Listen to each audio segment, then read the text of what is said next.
What up, y'all? Conscious One coming at you. All right, guys. Let's talk about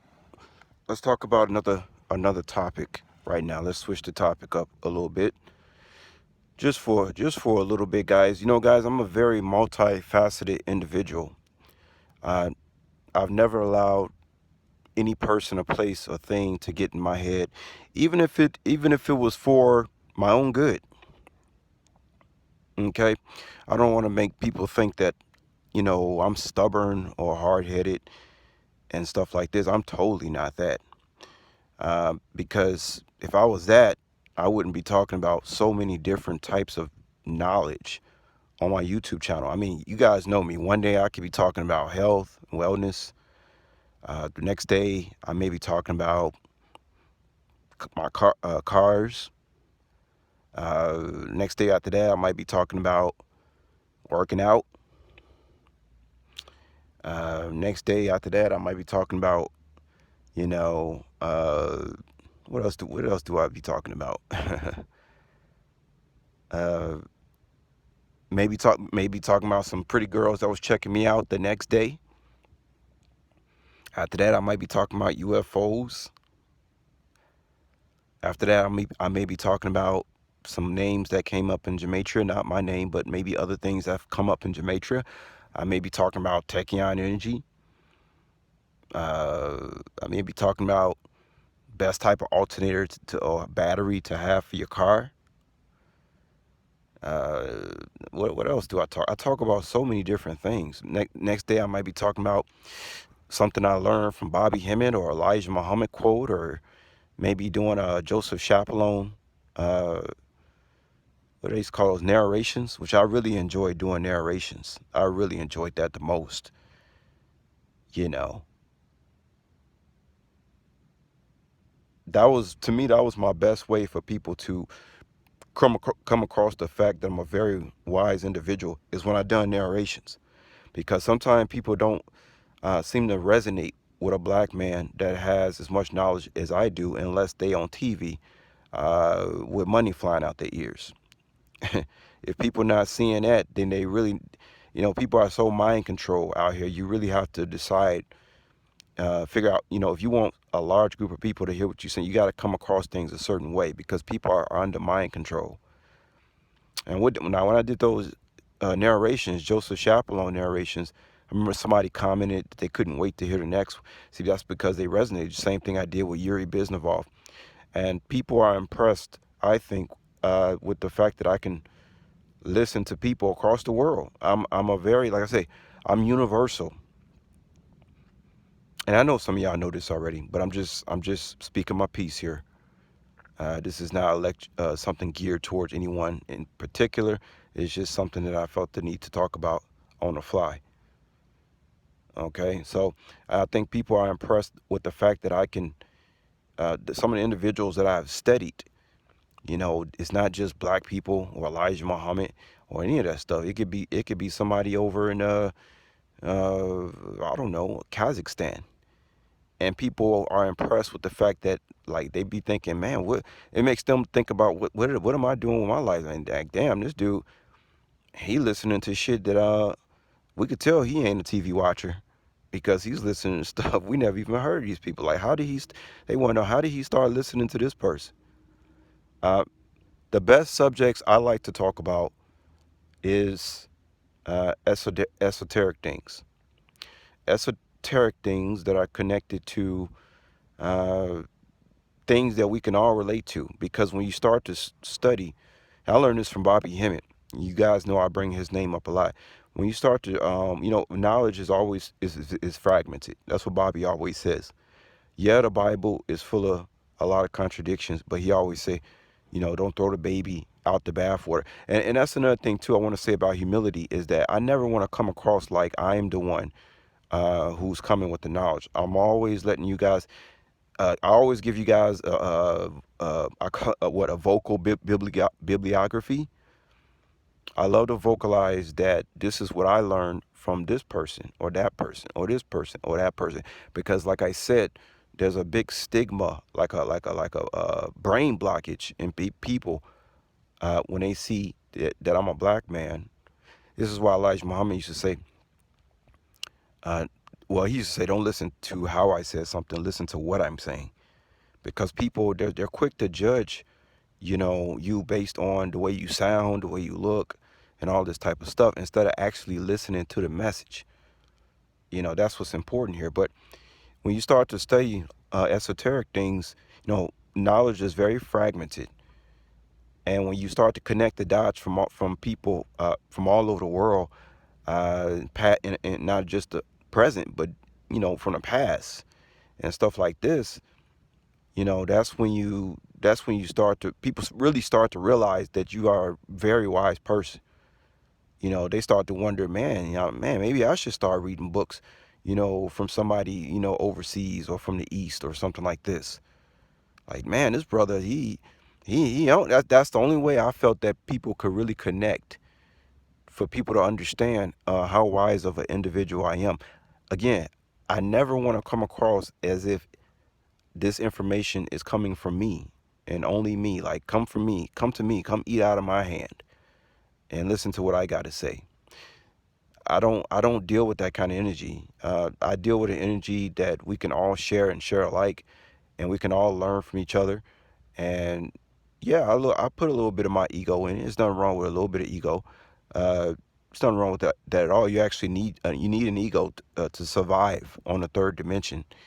But again, I want to make it clear that you know I just believe in sharing and being in a collective whole, as in sharing knowledge that's come from all different people and all different types of people, places, and things. And that kind of, to me, that helps bring people more in. That makes you more likable, because people, they can't, when you sharing knowledge of different cultures, not just black, not just American black or American white, when you sharing knowledge of different cultures from around the world, that's, people can really, really connect to that and say, yeah, this is definitely somebody I can be listening to, not from the knowledge that come out of my mouth, but the fact that I can help them connect the dots and bring them to other people who they may connect with better than me. Okay, people have a big problem with a black man speaking things that they don't understand. That's a big problem. That's why we don't see that many black men doing this. That's why you've had black men come out and say, black men who've already rich, people like Dr. Dre. I think there's been others who said it, but they said that that's the only thing they hated about being black, was the fact that they couldn't uh, get across to people things that they could get across to people if they was white. They would have no problem if they was white. If I can change my skin, maybe that's why Michael Jackson did what he did. But no, seriously, if I could change my skin tone, maybe people will be listening more. But no, I don't desire to be any color other than I am, guys. I actually love who I am. You guys know that, and I show my face on camera, at any given time, and stuff like that is, it's all good in that area. But yeah, the you know so the whole thing about me, guys, and I guess I'm gonna title this "Random Topics," is that coming from a place that I come from, where I've watched people micromanage other people's life. Everybody is seeking control over something. I remember back in the day, I did a video of a brother, did a narration of a brother who talked about how he was sick of control, and I advised that brother that I said, man, first thing you need to do is get off that 9 to 5 job. Okay, there's no reason to be on, there's no reason to be on a 9 to 5 job. Okay, not anymore. It's not with these phones in our hand, and if you don't have any kind of criminal record and driver's license, you should be able to work for yourself. You shouldn't have to be talking about my boss and no shit like that. You know what I'm saying? Like, it's 2024 now, man. You don't have to, and that's what most of the people that I see on a 9 to 5 jobs, guys. I'm not even trying to be funny. Like, a lot of them have mental illness and disabilities. When I go into stores to shop, I would say 70% of the 9 to 5 people that I'm running to, that you just your average person working at the dollar store or anywhere else, they're mentally challenged. Okay, they need somebody to tell them what to do, that type of thing. And then of course most of the restaurants, those people, the restaurants, I'm talking about like ethnic restaurants, like those people, but they run family businesses. They keep it in their family, which that's what they supposed to do.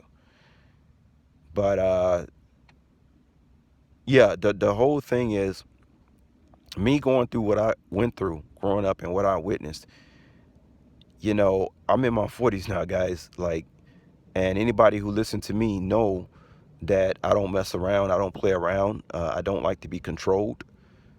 I like to make my own decisions based on the spirit that's in me, that God get moves in me to do certain things. And that's not to say that I wouldn't do something that somebody advises me. No, I'm not. Like I said, I'm not stubborn. I'm not hard headed. I hear very well, but understand that we have to make our own decisions based on the spirit that God moves in us. And this is one of the reasons why I enjoy being alone. So I enjoy waking up in the morning and not having to be micromanaged by anyone. I don't care if it was a past girlfriend or friends or this and that. I deal with the spirit, man. Like the only person who can, or thing or whatever you're gonna call it, that can move me, like the spirit of God literally has to flow in me. And then even then, I still have to approve of it. Just because God wants me to do something, don't mean I do it. And if you really want me to do it that bad, then of course I have to be humbled to do that. But other than that, I mean, you guys can imagine going through what I've been through, why I enjoy being alone, because that's the only time that I felt like I had true peace, coming from where I come from, and all the gang stalking, all the harassment, and all the bullying from a very, very, very large group of people. I mean, I can't even wake up in the morning. I don't have one person that I can think of uh, to call that I actually trust. You understand? And so I need to have some leverage, to do certain things. I need some kind of security, some kind of comfort that I am waiting for. Then maybe I can do something. As of right now, things is where it's at, and until it changes, then maybe other things will change. But no, man, it's just one of the reasons again, guys, one of the reasons I enjoy being single. And I'm not just talking about, having a wife or girlfriend. I'm talking about friends, every goddamn going through what I've gone through. It's a joy to just be able to wake up in the morning and not somebody telling me what I need to be doing. Because clearly, if I made it this far, growing up in a city like Chicago, I don't know what y'all are from, growing up in the west side of Chicago, going through all the things that I've gone through in Chicago, the issues I deal with on domestically, that's just one part of it. Think about that. That's just one leg of the tarantula of the shit that a black man has to go through growing up in a city like Chicago. Most of us did not make it out. And if they did make it out, they still kind of mentally fucked up. That's the way they designed it for the black man that's grown up in these places. That no one has been uh, uh, in that individual's corner. It makes me think about sometimes, man, what would it be like to grow up in an environment where people are actually for you? That's like a dream in the back of my mind. Man, where would I be if I grew up around individuals that was actually for me and not against me? And I'm not just talking about friends and family. I'm talking about jobs, schools you went to, communities, social networks, religion, everything, everything. What would it be like to grow up in a society where the people, places, and things that you actually dealing with are actually for you? Well, damn, that must be heaven on earth. It may or may not be, but I'm just saying, coming from where I come from, that you know, you think, you just wonder, like, man, what would it have been like if I had to grow up around a whole reality that was actually for me and not against me? The whole society has scapegoated the black man, not just family or friends. We've been scapegoated by the whole goddamn planet. If you want, everybody. I mean, and right now, black folks have been completely wiped out in places like Chicago. I don't know if y'all been in Chicago. If you is, I would love to take a drive around and show you, because all that, these folks, I don't even recognize these black people. And what do you think that does to psychologically to the mind of a person that's intelligent like me? When you have to face reality on what has actually happened, what has actually went down, it's horrifying. You know,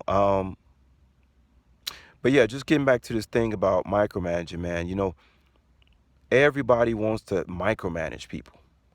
I think you should be doing this. I think you should be doing that. I'm trying to think, do I micromanage y'all on YouTube? No, I don't do that. My YouTube channel, you can go through all my videos. I give suggestions mainly on diet. Like I do, if I micromanage y'all on my YouTube channel, it's mainly about your diet. I told y'all that the reason that my health is so good right now is because of the 666 diet. No wheat, no meat, and no milk. So if there's any kind of micromanaging that I have tried to impose on other people, it's their diet. Because, and this is what I wanted to get into with you guys. Guys, I'm watching the Holocaust, guys. Guys, I want y'all to understand what I'm really thinking about these days. It's not what y'all think I'm thinking about. Please understand that.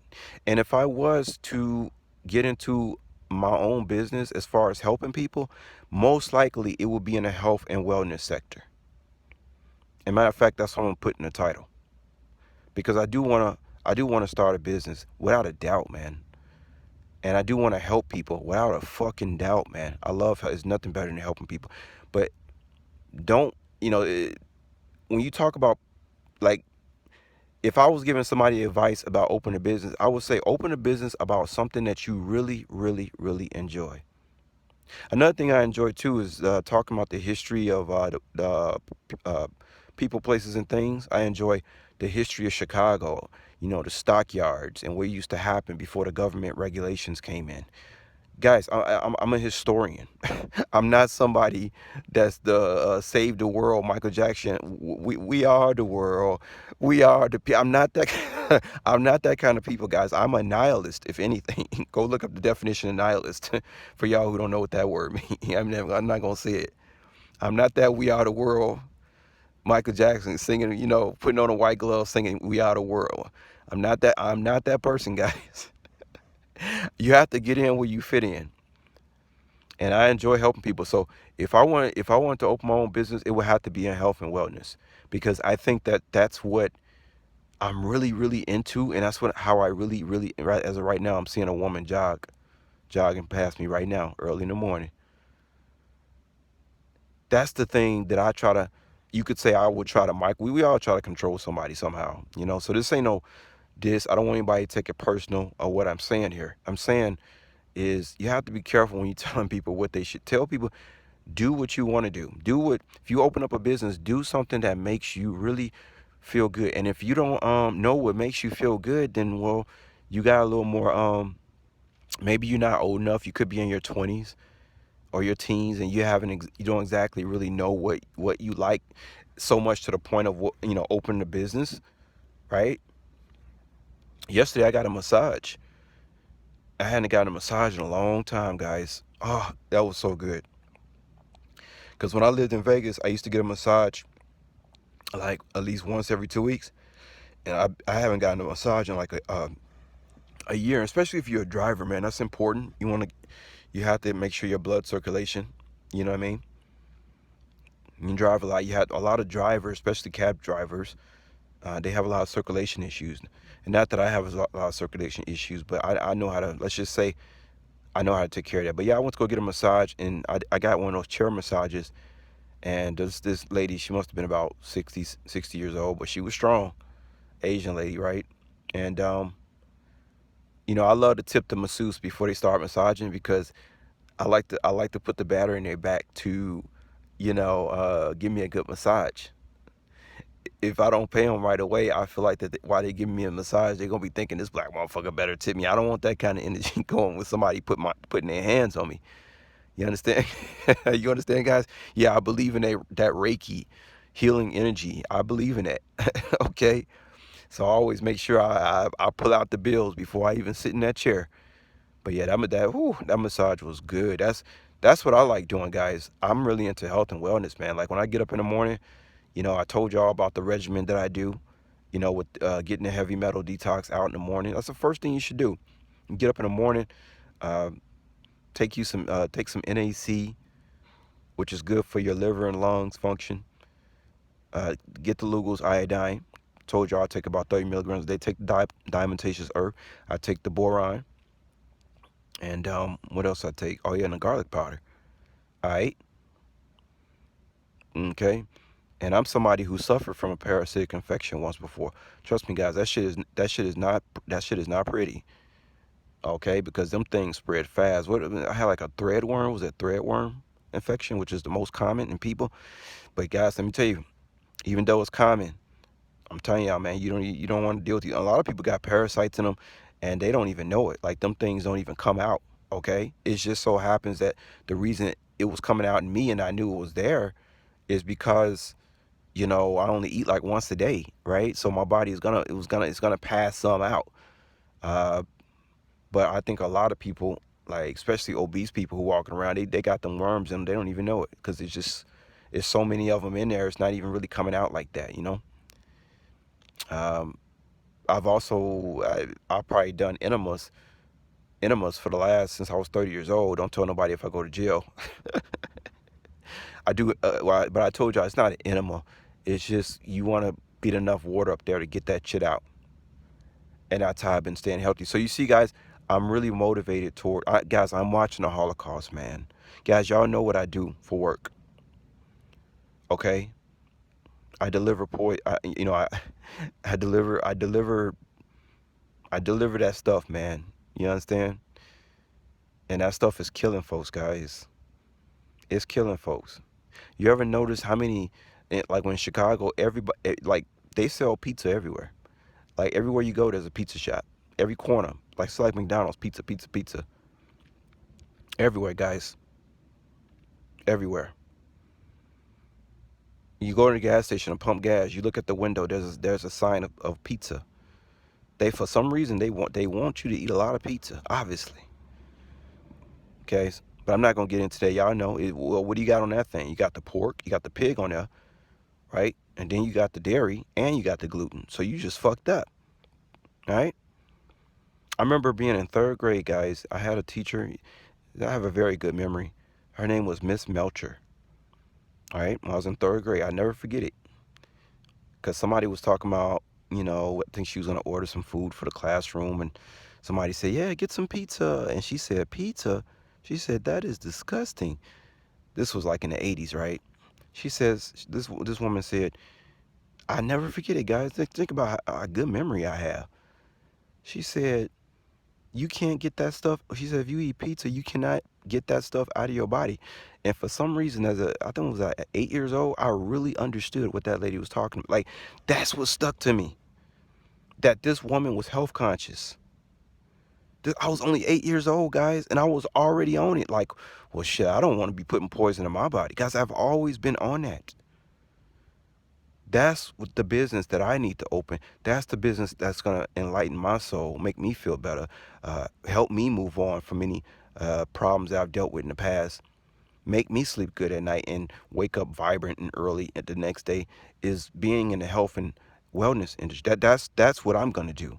Guys, if I come up on some money, I'm going to be dedicated to helping people in health and wellness. Many people want to know how I look so good at my age, right? That's what a lot of people, believe it or not, guys, a lot of people hate on my beauty out here, okay? I'm going to be straight up honest with y'all. A lot of people hate on my beauty, guys. They hate on my beauty. Sometimes I be in a black neighborhoods in Chicago and I walk into a place and I'll have some black women staring at me and they just look at me like, why are you so beautiful, right? That's because they don't understand. People don't understand that they replaced all the sodas from cane sugar to high fructose corn syrup. It's just simple things like that people just don't seem to understand. Why people do not understand that you just cannot go to the store and start eating, or go to the restaurant and start eating. You have to know all the ingredients you are putting in your body. If you don't care about that, it's going to show up somehow, some way, either in sickness, disease, the way you look. It's going to show up. Okay, guys? So that's that's what I want to do, is get into the health and wellness industry. I love that. Okay? It's not talking about trauma or no, I can talk, don't get me wrong, I can talk about that, and I can, possibly write a book and stuff like that. But that's not something that I really want to be focused on these days, because that's not allowing me to heal and release and move on in my life. I'm already in my 40s, guys. And from here on out, I just want to live the best possible life I can. And it's going backwards and bringing up old trauma, and that's not gonna help me move forward. Okay, so that's what I'm all about, guys. Health and wellness. That's what I care about. That's what I truly, truly, my heart desire cares about as far as opening the business. Right? But yeah, the whole micromanaging thing. The only time I'm going to be micromanaging people is that when I actually open that business and people are asking me for advice about their own health, and are they eating the right thing, or what do you think about this water, or or what do you think about red potatoes or white potatoes, or this or that, or rice or brown rice, or how much fiber should I get in a day, or how many times should I eat a day? What's the best drinks? How much water should I drink? What is some of the supplements that have helped you out? Don't, guys, that is what really drives me. People taking care of themselves. That's what I really honestly care about. Right? I hope I've enlightened some people out there. I'll talk to y'all later. Peace.